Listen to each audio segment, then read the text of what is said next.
It's election day throughout the country. How some of the races are going to be impacting us here in Hawaii. Governor Josh Green is joining us live in studio to give us his thoughts on the election, plus what's next for the upcoming legislative session. Spotlight Now starts now. You're watching Spotlight Now with Ryan Kalei-Suji and Yunji Denise on Hawaii News Now. Have questions or comments for our guests? Join the conversation in our Facebook live stream. Spotlight Now, where Hawaii comes to talk. Hello, and thanks for tuning in here to Spotlight Now on this Election Tuesday. We are joined now by Governor Josh Green. Governor, thanks so much for joining us. A busy day here. We're going to get to some of the questions. Of course, we want to encourage those of you watching, if you have a question for the governor, you can insert your questions into the Facebook comment section of our Hawaii News Now Facebook page. We'll be tracking it throughout the broadcast, or you can also scan this QR code that you see on your screen. Governor, let's just start off with what's happening here with the election. Your general thoughts going into this. We know that you are, of course, heavily involved with the Democratic Party, have been campaigning for Vice President Kamala Harris. What are your thoughts and what are you feeling on this election Tuesday? Well, at the moment, I feel pretty confident that Kamala will prevail. I don't have a crystal ball. Some of the polling places are closing like literally now, 1 minute ago. And we have several hours in front of us here in Hawaii, of course. I've talked to some of my governor colleagues and they felt good. My friend Josh Shapiro over in Pennsylvania over the last few days has felt very good about things for Kamala. And I just think that big picture over the last 2 weeks, she closed much better than the former president. And the former president stepped in it in on a few occasions. You know, he allowed some of his people to demonize Puerto Ricans and Hispanics, and some of the conflict that goes on has been a little rough. So by normal standards, Kamala would win by a significant margin, but these are not normal days. So I'm looking forward to seeing the results like everybody else. I'll give you a prediction, and we'll see if it comes true. I predict that Vice President Harris will win Pennsylvania, Michigan, Wisconsin, North Carolina, and one of either Georgia or Arizona. That's my current prediction, but hey, we'll all know in a few hours. Yeah. Very interesting to hear those thoughts. I'm curious, just take us behind the scenes into your phone. What are those group texts like? Who are you on the chat with? And tell us, like, what's it like to be a governor right now, Democratic governor, who's heavily involved in this? Well, I have a text chat going with Tim Walz, who will be our next vice president if Kamala and he prevail. And it's fun because sometimes it's with Bashir or sometimes it's with Shapiro or Gretchen, who I'm very fond of. I definitely have kind of a good friendly relationship with Gavin, even though he's not, up for election right now. So it's fascinating to hear their perspectives. I love to hear what they're actually experiencing in their state. And they're also surrogates nationally. So they're going all over the place and stumping for Kamala Harris in different regions. Again, I also have friends on the other side. I have chats with a gentleman named Urban, who's the main commentator for kind of the Republican perspective at CNN. And he's, David, he's a good friend of mine. So I hear his perspective too. And sometimes I call those guys in the commercial breaks and vent with them and Van and the others. So it's fascinating to see. I really see mostly what you guys all see. These are strange days because with President Biden stepping back and with Kamala assuming the nomination over basically the course of 72 hours and then raising over $1 billion, the question is it a referendum on her these last 4 years? Is it a referendum on the past, on former President Trump? Do people have a different view going forward? And will women's reproductive issues be central? And I think if you ask me why Kamala will do well today, I think it's because women are surging as voters in a gigantic way based on what happened with their own health care and reproductive rights. And I think that will carry the day. Again, I can only say what I read and see, but my colleagues feel pretty good about it. Just as a whole, when you look at what's happened just in this election cycle and leading up to it, the polarization and just the clear divide that we're seeing in our country, does the next few days worry you as a leader as to how either side will respond to the results? We saw what happened 4 years ago, but as someone who's talking to some of the other leaders, what are your thoughts or concerns about the days ahead? I do have that concern. One of the very best things we're seeing today is an election where there's extraordinarily little physical conflict. We've had a couple moments where there were threats that came from foreign entities. That was a concern. But it's been a peaceful cycle, all things being equal, as compared to every other nation in the planet. So that's a good thing. It's a sign that democracy is working in America. People could dispute the results. That's, of course, out there, and I hope that we won't see much of that. I hope that the results will be the results. There has been incredibly little fraud or ballot problems as compared to the 160 million people that are voting. I mean, we're talking about probably tens to 100 of ballots that have been weird.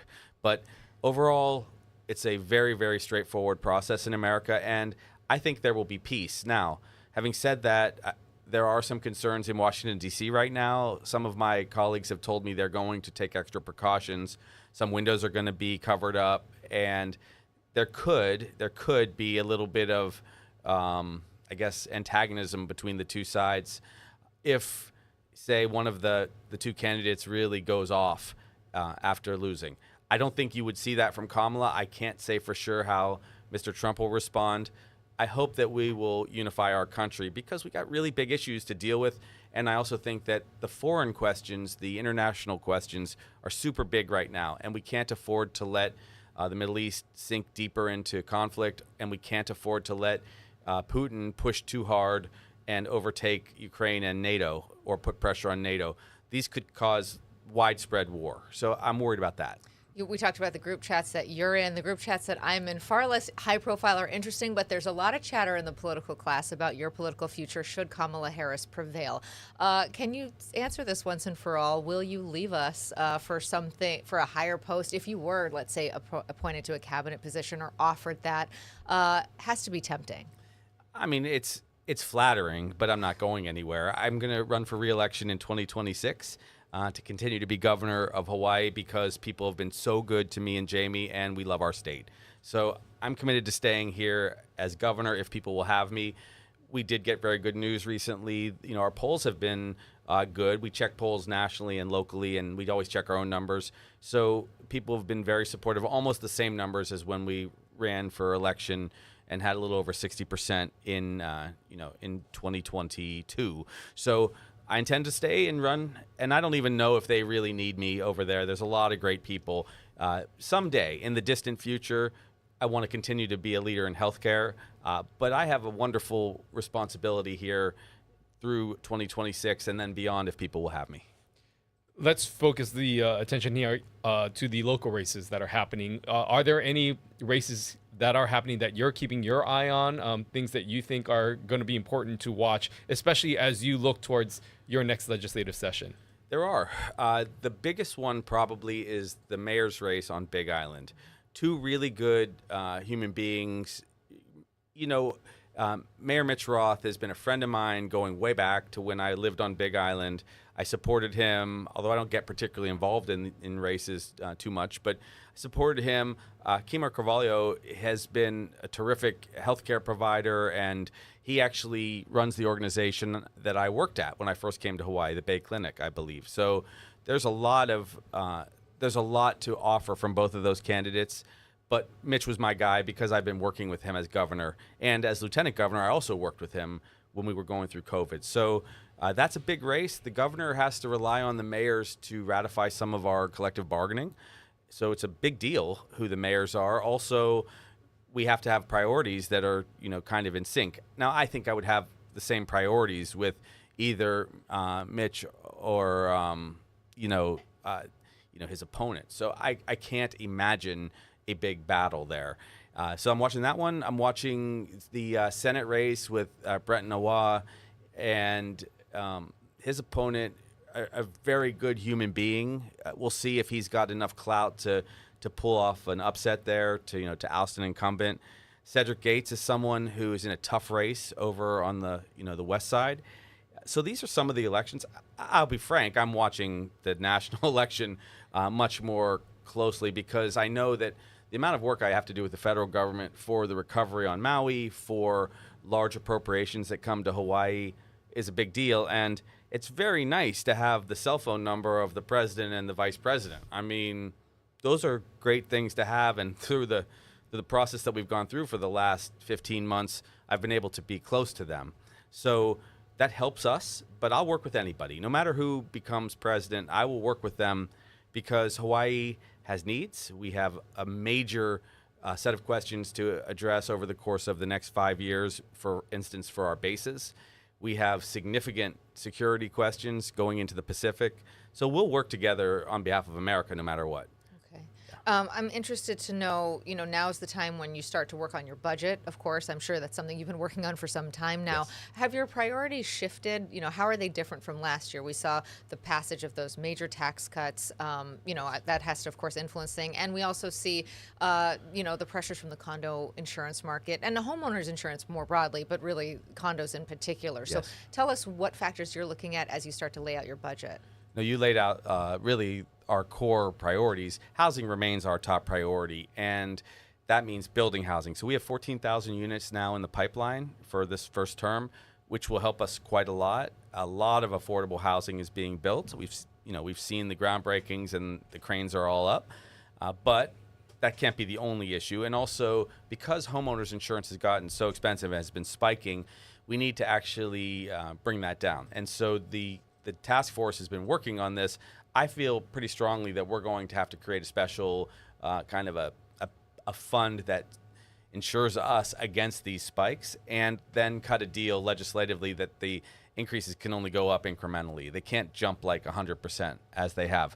So we're getting those recommendations. Also, the larger insurance question is being worked on by our climate action team. Now, how do you do these things? You need revenues, you need resources. So there are several proposals that will come out. The legislature will then debate them. One of them is raising the TAT tax. So I am not going to raise the taxes on our local families. That's not fair. You saw we lowered taxes by a huge amount on, kind of on the premise that we have affordability crises amongst us. That's still the biggest issue, frankly. But the TAT tax on hotels, the idea would be to raise it somewhere between 1 and 1.75%. So when people come and stay at hotels or bed and breakfasts, it goes up.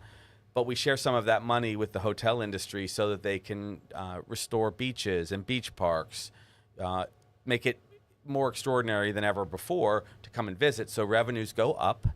And the other half of the money goes towards adaptation for climate change and for insurance. And it's a way for us to recoup dollars from travelers and have them for us. Now, there's three things that are possible. That's one.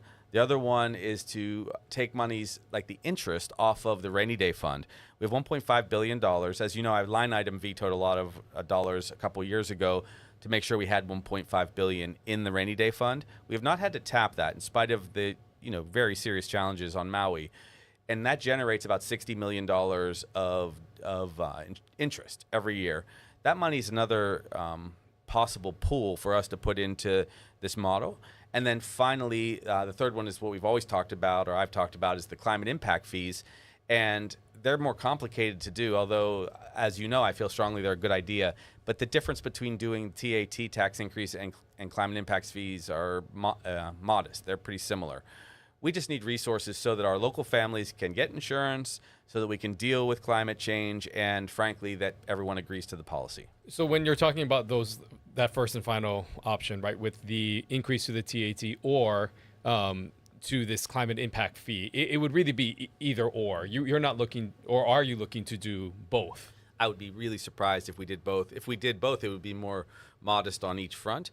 The way you would do the climate impact fees in that case is just at locations across the state in a much more modest way. A QR code would be there.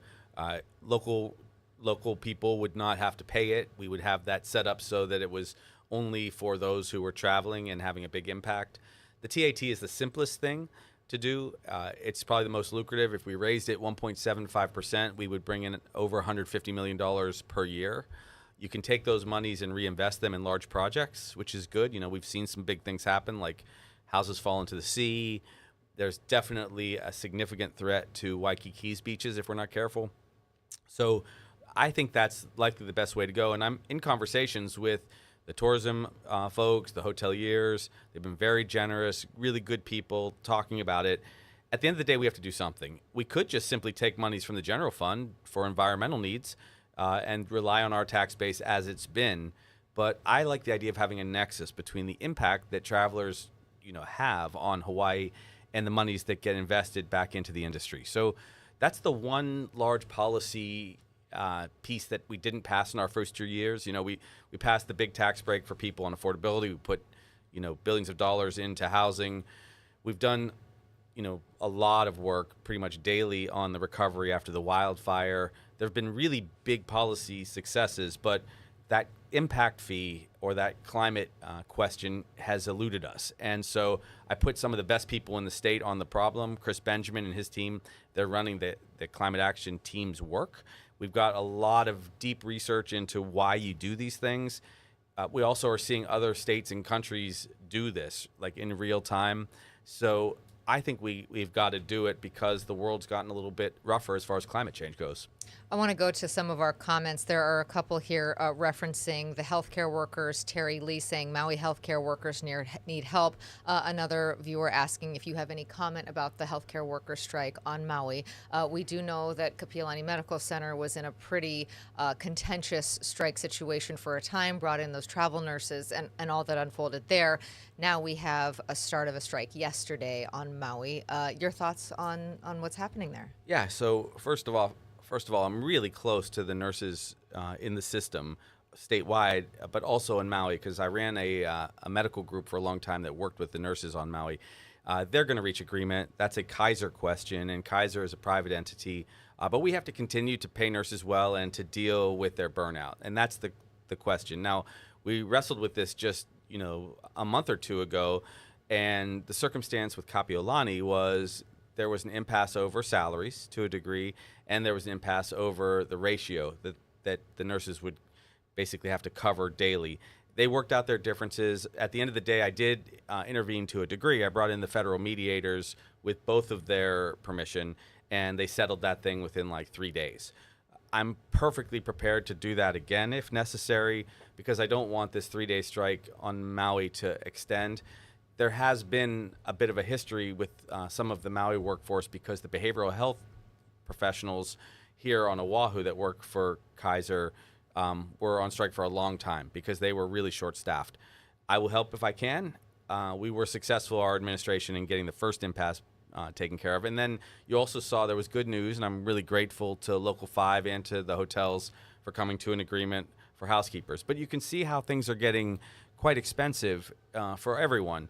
So you're going to see increases in healthcare costs, I'm pretty sure. You're going to see increases in hotel costs, I'm pretty sure, because people need enough resources to pay for housing. So we are continuing to see the impact of very high cost of living here in Hawaii.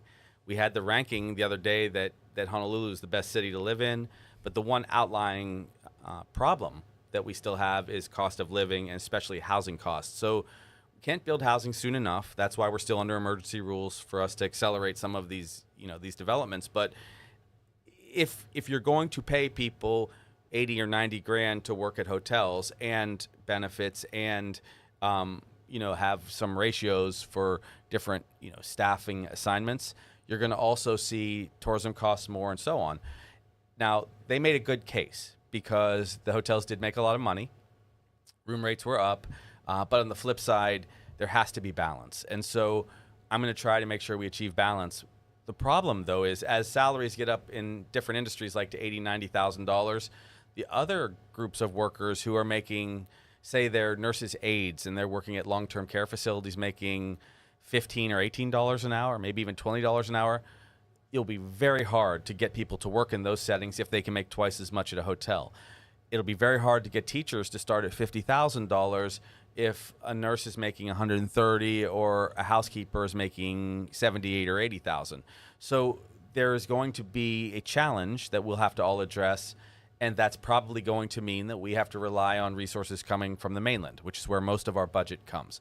So be ready for that. I just want people to be aware. But most important to me is people can afford to live here when they're working here, and if they can just do one job to do it, it's great. So when we look at some of those concerns and those issues that you raised, obviously the thought, as you mentioned, is trying to get money in, which, of course, when you look at the state's largest industry, it is the tourism industry. And we have seen the fluctuation of arrivals of spending since the pandemic, how things have fluctuated in that matter.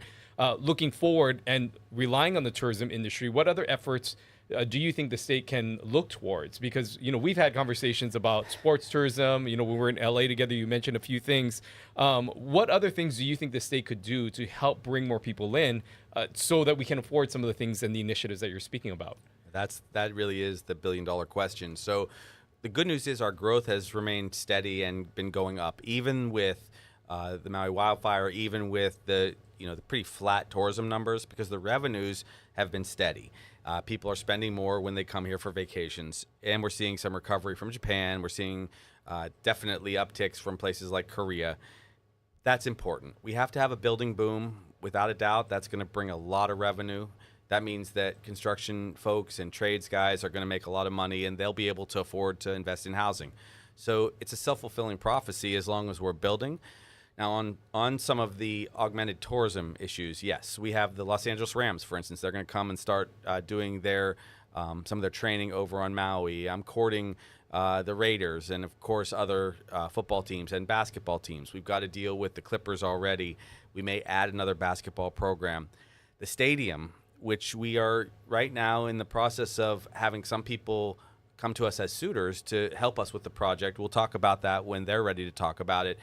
To add hundreds of millions of dollars to the stadium build will also be good, because having that entire entertainment district could be a very good economic driver for us. So all of this is important.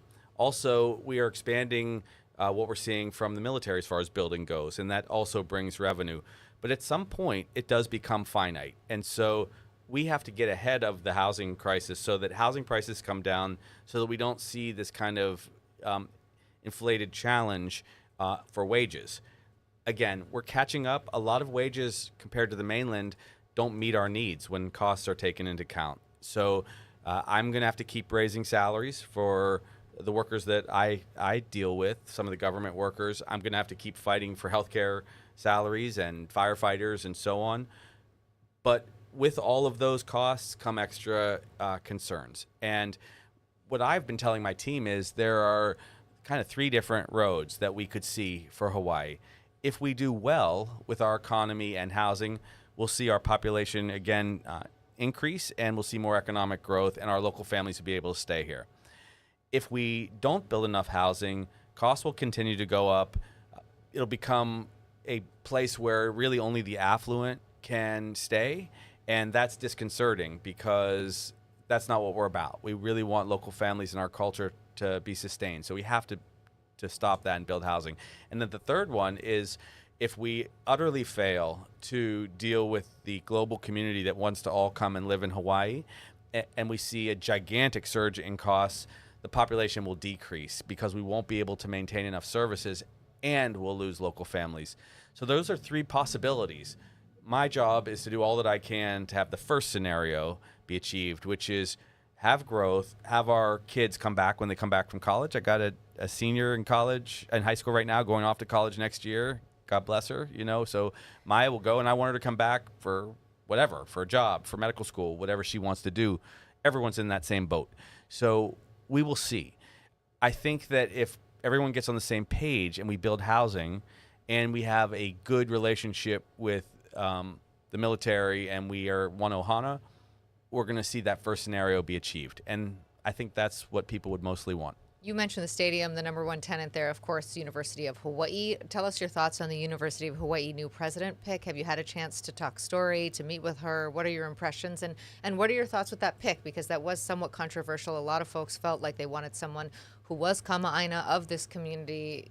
Just your impressions and if you've met. Yes, we've met twice and talked on the phone too.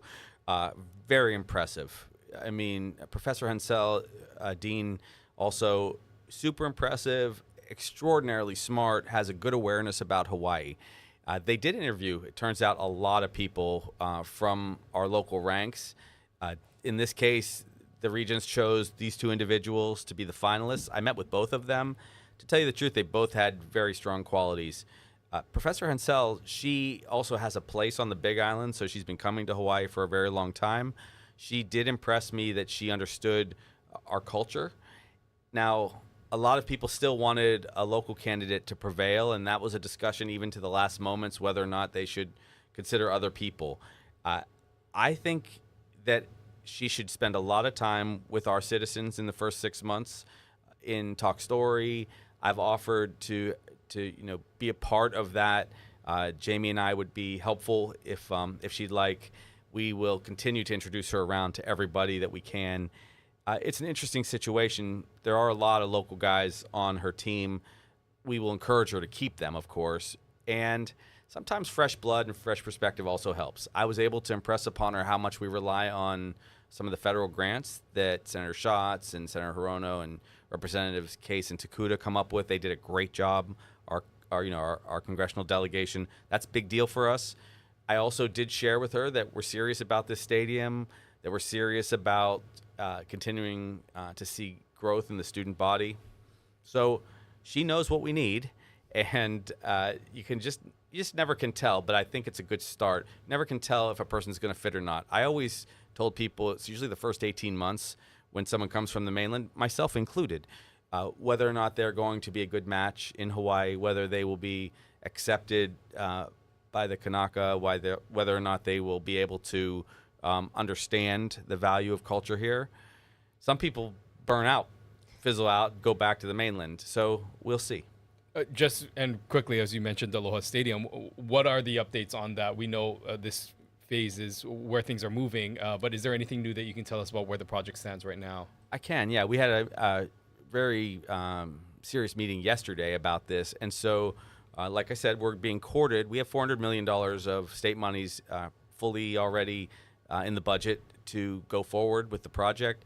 I'd like to see us have $600 or $800 million total, at least, to invest in a better stadium. But we don't want to take more taxpayer dollars. We would love to see some kind of philanthropist or partner come in. Some of the trips and travels to Japan, LA, Vegas were to meet with people that have that kind of resource and have built stadiums in each case, each of those three locations. I think that we will execute a contract in the next couple months to do the demolition work, to tear down the old stadium. We may keep some of the concrete fixtures up in the end zones, which would help structurally. That may be something we can do to help save on some cost. And then I still really badly want us to get there with the new stadium by 2028, because the Olympic Games in 2028 are in LA, and I'd love to see us do some friendly competitions between Japan. I was with the Korean leadership last night, who are here for the Lotte golf tournament. Sorry, guys, I know I told you it wasn't going to rain today, but, I only have certain skill sets. Okay, that's on me. And then, have other investment, but have these friendlies so we can generate revenue. We also are even talking about perhaps some ability to do baseball, because, as you know, Ohtani craze is sweeping the nation, especially in Hawaii. Everybody I see it's under like 9 years old has a Dodgers cap. Sorry, Yankees fans. And it's good for us. So Ohtani has a place now on Big Island. Things are kind of positive. So in that space, we can do more tourism, like you mentioned, and it'll be sports tourism to generate a lot of revenue. The stadium has to be built. Some people are encouraging me to spend more state money. I'd rather, at least at this point, see if we can bring in these partners. There's a question here from Jason who says, what about UFC? Do you see UFC coming to Hawaii? I do, actually. I don't know if Jason knows, but I went and met privately with the UFC leadership. It turns out that some of their attorneys have been some of my family's attorneys over the years, and they called me in for a meeting and said, hey, why don't we get to come over to do some events? And I would just love it. So we're already in discussions with them to have some UFC here. Turns out that we have the highest per capita interest in UFC of any state in the country. So Jason's got to be one of them. And, I'd love to see that. We also have WWE interested in coming, which I think would be incredible to see, just this kind of entertainment. Some of it could happen in the short term over at our current stadium, but as we know, we really need a bigger venue. So lots of cool things are possible. And, I'm open to all of it because, like I said, if we're going to see significant increases, appropriately so, for hardworking people, and we're going to see lower taxes to make it more affordable, we're going to have to generate some additional revenue. I will do a little bit of cutting around the edges of government where we've had redundancies, where people have had vacant posts for more than 4 years. So I can cut some budgets without ever cutting any jobs, like people in jobs right now, but it's not super easy. And I think those things plus some maybe large energy moves. You know, we haven't talked a lot about this because it really requires long conversations, I think. But I put out a clear message that we should look at any different possible solutions on energy if we do two things: decrease carbon consumption, so good for the environment, and decrease cost. And that's why, and watch your chat light up here. That's why we should look at, of course, more wind and solar, but we should look at LNG. We should look at more geothermal, because if it lowers the cost of energy and we have a bridge to a hydrogen future, it will be great for us, for our environment, and we will also generate lots of new investment in a new space that's not just tourism. So I think we should do that. I have a couple people that would spend billions here to produce more energy, and wouldn't it be great if our bills dropped 20 or 30%? I mean, that plus the tax break probably gets us most of the way towards affordability. All right, we got a lot more to talk about with the governor here on this Election Tuesday. Stay tuned. We'll be right back right after this.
Welcome back here to Spotlight Now as we continue our conversation with Governor Josh Green. Again, we want to encourage those of you who are watching that you can engage in the conversation by entering your comments into the Facebook section or by scanning this QR code that you see here below. Yeah, always great to catch up with the governor. And I want to ask you about a kind of complicated story that came out of Kauai a few weeks ago.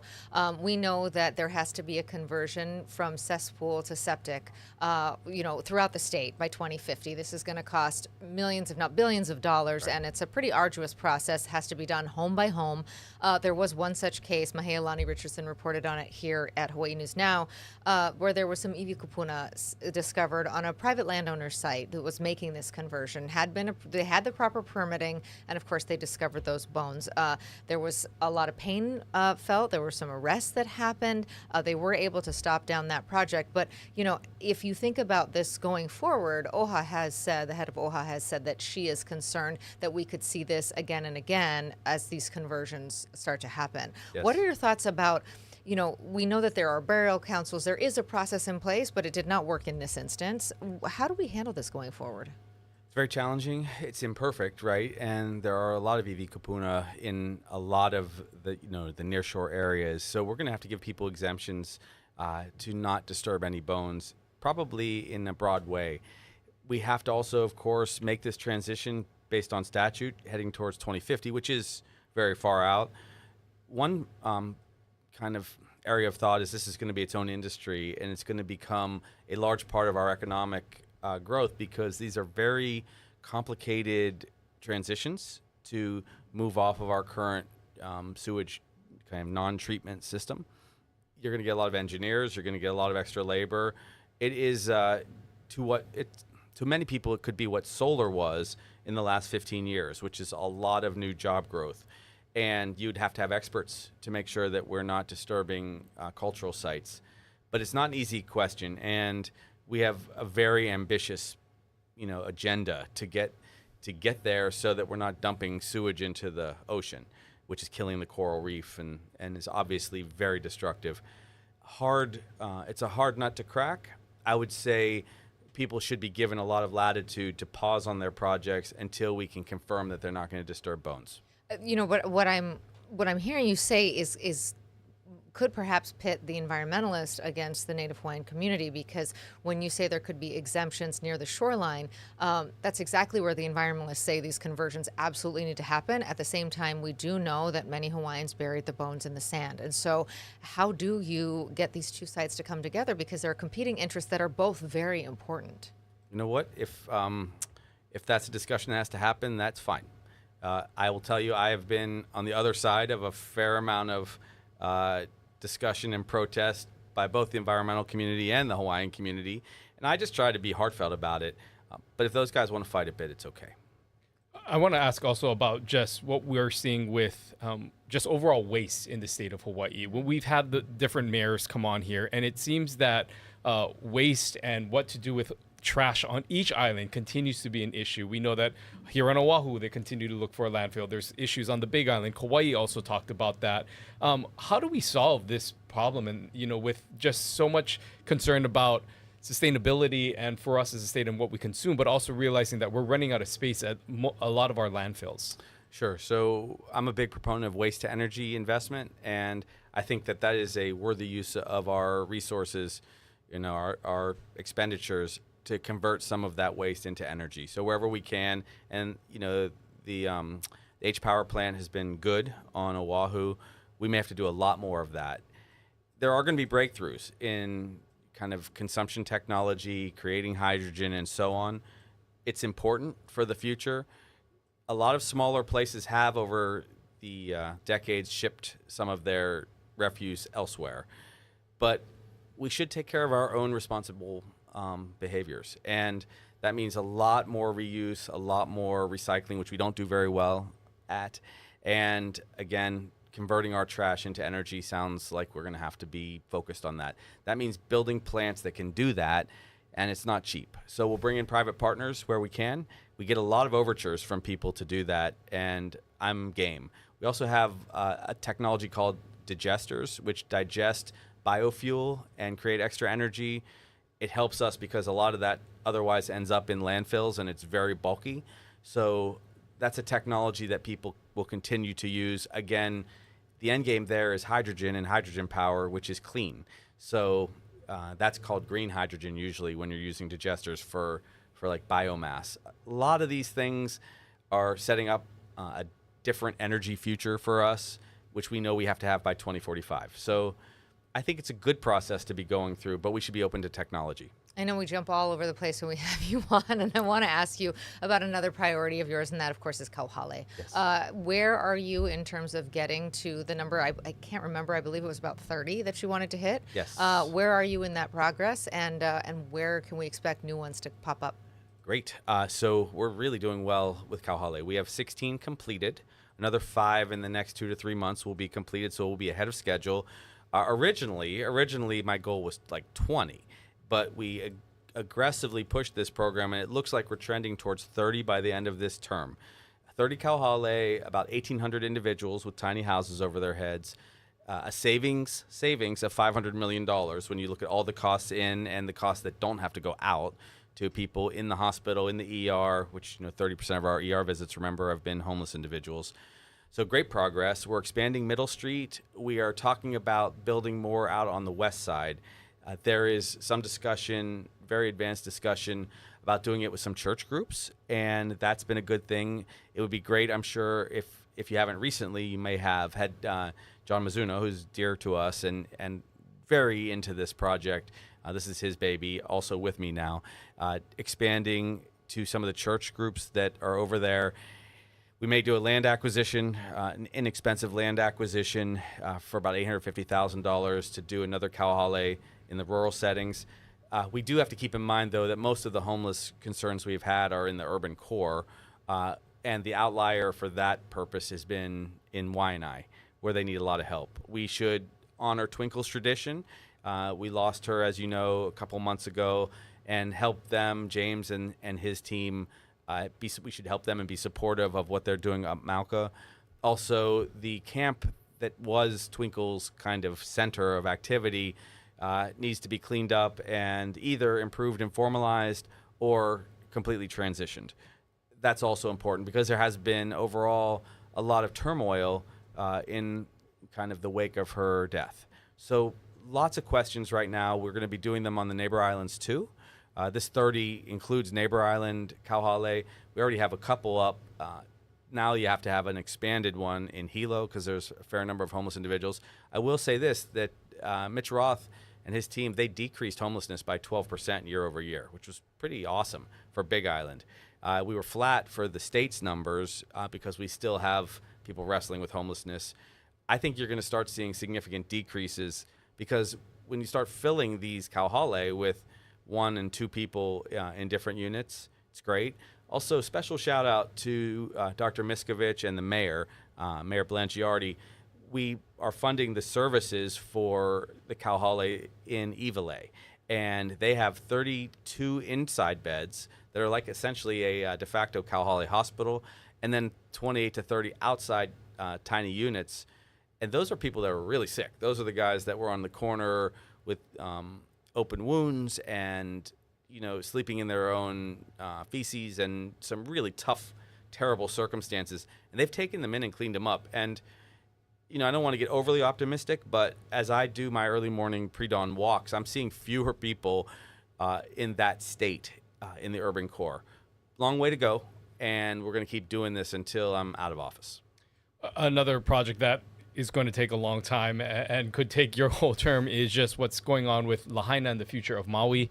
I'm wondering if you can just provide us an update on where things are at right now. And based on the timeline that as you look forward of what has happened and what's to come, are you satisfied with the progress of where things are at in the rebuilding process? I'm really proud of the team. There's always more progress you can make and make it faster. We're way faster than they were in California, in Oregon and other places. So we're in the process right now of building 1,044 units, transitional housing units. They're getting filled already in Kalaiola, which is just up Mauka of the burn zone. We're also 100% cleared of all the residential debris. And the mayor is already giving people permits to go down there, and we will probably repurpose some of the transitional housing down into the burn zone so people can have an Ohana unit, an ADU, on their property. And they can use that for extended family. They can use it as a rental unit once they got their house built, whatever. So that's big. The larger question right now is, will the settlement get finalized appropriately? That's a $4.037 billion settlement. We did file, I believe, yesterday, Monday. We were finishing the papers on Friday. We filed it Monday with the courts. the Supreme Court is taking up the question of whether or not the insurers are allowed to hold this up. The mainland insurers specifically, they were trying to claw back $1.6 billion of the settlement for themselves, which I have a major problem with. The purpose of insurance is to help people when they've gone through a terrible disaster. The property and casualty industry collected $38 billion over the last 20 years of our premiums, $38 billion, and paid out just $14 billion.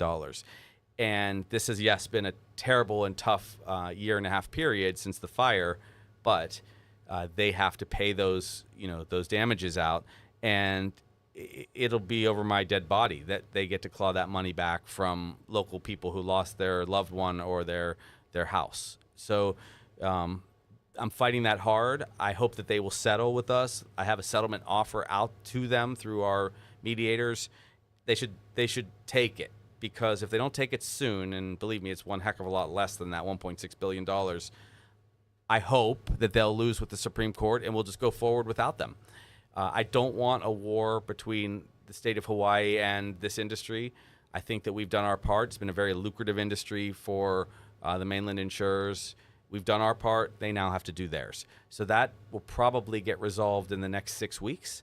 And I intend, as I actually shared with the New York Times, it'll come out tomorrow or the next day, I intend, if they persist in their attempt to take these monies back from local people, I will call out the hedge funds by name. Hedge funds bought up the debt from the insurance companies and want to double their money. They want to make big profits off of our people suffering. And I'm just going to call them out, their executives by name, so that everyone knows who's trying to take the money away from our people. You know, when we talk about Lahaina, we keep hearing this term thrown around, which is community-led and government-supported when it comes to the rebuilding. I'm interested to know what that actually looks like and how you make sure that that process doesn't get mired down, because you want community to have a voice. We've seen a lot of these meetings going on. At the same time, we need executive leadership. We need action. So when you have that kind of a system, can it actually work? Yeah, it can. A lot of that does end up in the hands of the mayor because it is his closest community, although the entire state is my community and family. So he's had a lot of great meetings. And here's the question. How much land do you use? How much water can you use to rebuild enough housing so that people can stay and continue to have their lives if they were Lahaina residents? So I've authorized the transitional housing just up Malka, where we were going to do housing anyway for Department of Hawaiian Homelands and over time some private sector developments.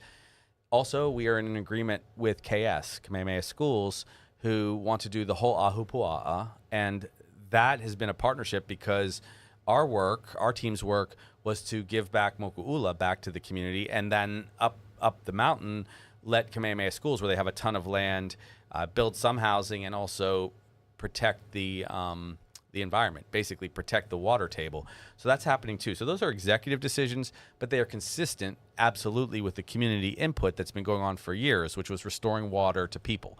That brings us obviously into the question of, who controls the water decisions. Well, it's again a community process. I gave everyone Dawn Chang as DLNR director, Hawaiian leader, very thoughtful.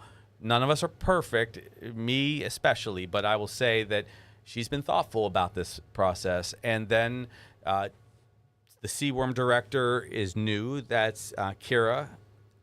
So Kira is a Native Hawaiian woman, and she's just amazing. She was one of the deputy attorney generals. She replaced Kaleo, and she's in place, and she's working with the community. And then finally, you guys all are probably aware that I appointed this gentleman named Hinano. Again, a Hawaiian gentleman. This guy's a taro farmer. He was, for more than a decade, the history and culture branch chief. He went to Kamehameha Schools. He graduated. He's fluent in Alela, Hawaii, right? So this is a guy that's local and knows what the discussion has to be, and he can work with good people like Pa'ele and just everybody in the community over there. So I think what we've seen historically is there's an essential distrust between the larger water users, the county, and the local taro farmers and other people that want to do ag. But everything that we've done has been to try to restore balance. And it was hard to restore balance after a fire incinerated 4,000 buildings and gigantic swaths of land and took our loved ones. So that's ongoing, that process. It's going to be something, again, that we fight for a long time on. But our team, and I do want to actually take credit in this case where credit is due for just the people we've listened to and worked with. We have worked collaboratively. We are making sure that water rights are being restored, and we're putting Native Hawaiian leadership in place on the water questions. We still have to do other things. We have to do ag like everyone wants, and we have to have housing. So we're rebuilding. We're going to get about $1.2 billion from the federal government for HUD monies, HUD disaster relief monies. The mayor will manage that for the most part, and we'll come together. Want to reshift back to the election as we sort of close in on our conversation. Who won? Did somebody win? Not yet. No declared Let's see winner if your yet. predictions came true. But looking forward to the next legislative session, you are going to be working with a new Speaker of the House, which has not officially been named yet. But any other updates on who that might be, if there is more confirmation? I mean, we've heard names of who everyone thinks it's going to be, but your thoughts moving forward and working with a new makeup in what could be this legislative session. Sure. Yeah, there'll be a new speaker. So Nadine Nakamura, I believe, will likely be the speaker out of Kauai, which is interesting because the speaker and the Senate president will be both from Kauai. I teased them that seems to be a trend now. When I was over in Kauai not too long ago giving a speech, she's a great person, very thoughtful, will be the first woman Speaker of the House, and probably going to have a woman president in about 5 hours, which is an awesome thing to see this kind of women leadership. Congratulations. And so, Mom, you're watching. This is what we were hoping for a long time, more women in leadership. And I think that she will be terrific. Now, we're doing something differently this year. I'm actually having a collaborative budget process. So tomorrow we have a small budget summit with the leaders from the House and the Senate budget committees to give their priorities in advance of me submitting a budget so that they can weigh in on the settlement dollars that we basically do need to make sure are in the budget, to make sure that we have enough housing dollars, to make sure that the Senate and House priorities are already embedded in the budget. I'm going to propose in the coming weeks that we take a strong look at doing kind of universal lunches for children at school. It's a $30 million cost per year, but it can bring a lot of federal dollars in too. And we have had a hunger problem. Jamie's been working on this quite passionately. We historically have had higher rates of hunger amongst our children in Hawaii than most other states. And so that's unconscionable. So you can solve that in many ways by making sure kids get a lot of food at school and they do better, and it drives achievement. So these are some of the priorities I have. So my priorities are housing, affordability, which I already have taken a good bite out of with the tax break, homelessness, as you mentioned with Kauhale, feeding children, and then I'll return back to housing again, because as I've said so many times today and every other time we get together, that's what's driving the cost of living. I think we have almost identical priorities with the House and Senate leadership, but I want to hear them. If they have different priorities, I'm going to include them as absolutely equal partners, because that's what government is supposed to be. And maybe we will show the rest of the country a little bit that the executive branch and the legislative branch can have full collaboration and not, attack one another. I'm satisfied with how we've done for the first 2 years, but I'm not content that we've done all the things that have to get implemented. And so I'd like to see year 3 and year 4 be heavy on implementation, getting those houses built, getting the homeless off the streets. Lots and lots of challenges out there for people if they're watching, because I know that it's hard to be able to afford Hawaii. We are heading into the holidays. We're probably not going to see you until after the new year. So I want to shift and ask you a little bit on the personal side. What does the holidays look like for the Green family? Well, let's see. Thanksgiving, we will have friends and family over the day before, because we like to volunteer on the day of Thanksgiving. So I think we'll be with Salvation Army again, which I love that. Thank you guys for donating to Salvation Army and supporting those who are really struggling. If you go to their event, you see those who are in the toughest of states. So that's important. We got kind of a mixed family. I'm half Jewish and half Catholic, and Jamie's Mormon. So we're mixing it up there. And we'll definitely have friends and family over for that too, and lots of visitors. But again, we want to see people have more positive public things to do. And so there's a lot of, we did something interesting. Let's go half a click back to the recent holiday, which was Halloween. We hosted a movie on the lawn at Washington Place on Sunday, and it was fun. We had, what was it? Hotel Transylvania. And so we're trying to open the home up and the property up more for people. We serve a lot of popcorn and a lot of candy. I'm not a dentist after all, so we'll do that. And we're going to do a lot more of those events at Washington Place, forgive me, for people so that they feel a sense of connectedness to our family. What comes at New Year's, I haven't looked all the way there. I'm sure that I will be pressured into some abstract New Year's resolution that I won't keep. So what was it last year? Less pizza, I think. Yeah, I'm going for pizza right after this, so that failed. But I will say we're really seeing a lot of people come together. There's a lot less conflict if you really dig down into some of these large questions where we've been at odds on land use. We're moving forward in a really positive way. I get a lot less criticism, but a lot more positive input, and I'm grateful for that. All right, Governor Josh Green, thank you for updating us, and we'll continue to track these election results as it comes in throughout the night. I'm sure you will also be glued to your phone, as we all will, as these results roll in. Thanks so much, Governor. We'll be right back with more Spotlight right after this. Spotlight now with Yunji Denise and Ryan Kalei-Suji. Connecting you with newsmakers from throughout our islands. Going in depth with Hawaii's leaders and taking your questions live. Spotlight now, where Hawaii comes to talk.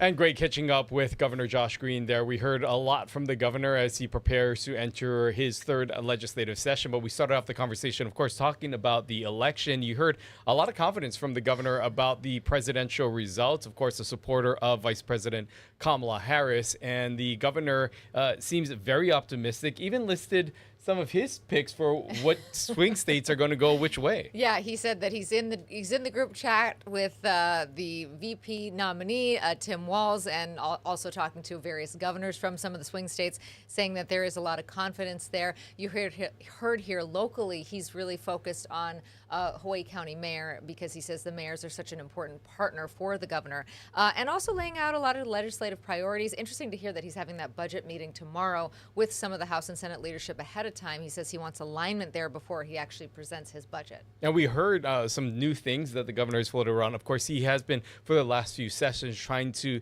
get the legislature to prove what was a green fee, but now is more of a climate impact fee. He will continue to try to advocate for that, but also talked about the idea of increasing the TAT, as a way to generate funds to help mitigate some of what he calls are important climate measures that the state needs to take action on. Yeah, and you heard him say there, all roads lead to housing, which dovetails really well with our show next week. We will be talking about affordable housing, some new initiatives that are taking place in industry in our community, and also Sterling Higa will be here to catch up on some new numbers. So we look forward to the show on affordable housing. And of course, stick with Hawaii News Now for all of your election night results. We'll be tracking all of the races that you care about right here.